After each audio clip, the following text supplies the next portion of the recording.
Hi friends, నేను మీ Mahira. Welcome my channel my cooking my world. ఈరోజు మనం చూడబోయే రెసిపీ పేరు ఏంటంటే దోసకాయతో పల్లి చట్నీ చేస్తున్నాం ఫ్రెండ్స్. దీనికి కావాల్సినవి ముందుగా 1 కేజీ దోసకాయలను తీసుకొని బాగా శుభ్రంగా కడుక్కొని చిన్న చిన్న ముక్కలుగా కట్ చేసుకొని పక్కన పెట్టుకోవాలి ఫ్రెండ్స్. ఆ తర్వాత 2 ఉల్లిపాయగడ్డ ముక్కలను కూడా కట్ చేసుకొని పక్కన పెట్టుకోవాలి. ఆ తర్వాత 50 గ్రాములు పచ్చిమిర్చి, 50 గ్రాములు చింతపండు, కొద్దిగా కరివేపాకు, కొత్తిమీర, రుచికి సరిపడినంత ఉప్పు వేసుకొని ముందుగా మనం మిక్సింగ్ బౌల్ తీసుకొని జార్లోకి వేసుకోవాలి ఫ్రెండ్స్. ఆ తర్వాత మొత్తం వేసుకోవాలి. నేను చూపించిన విధంగా సేమ్ వేసుకోవాలి ఫ్రెండ్స్.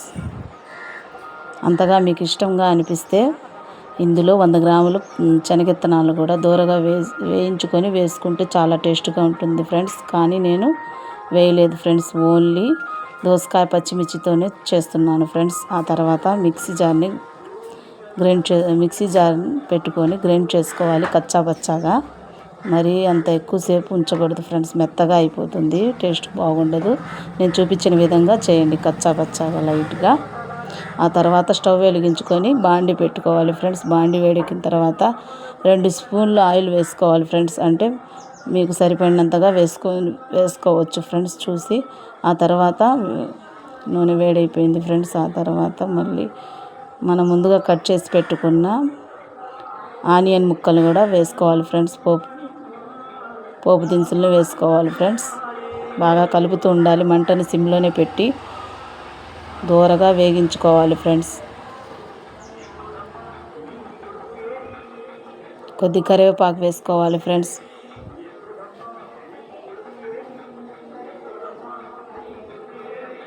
ఆ తర్వాత 5-6 ఎండుమిరపకాయలు కూడా వేసుకోవాలి ఫ్రెండ్స్.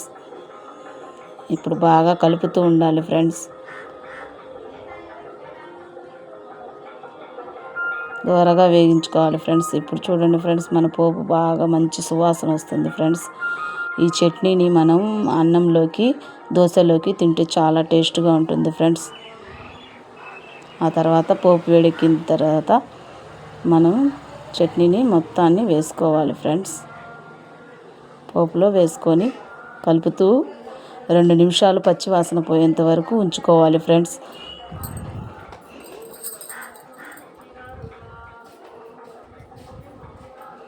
చూడండి ఫ్రెండ్స్, బాగా వేపుతూ ఉండాలి ఫ్రెండ్స్ సిమ్లోనే.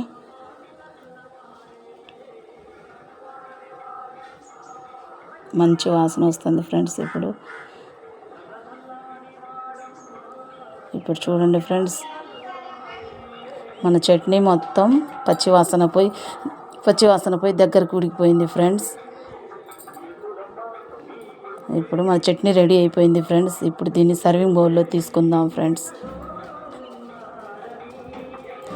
ఈ వీడియో కనుక నచ్చినట్టయితే ప్లీజ్ లైక్, షేర్, సబ్స్క్రైబ్ చేసుకోండి.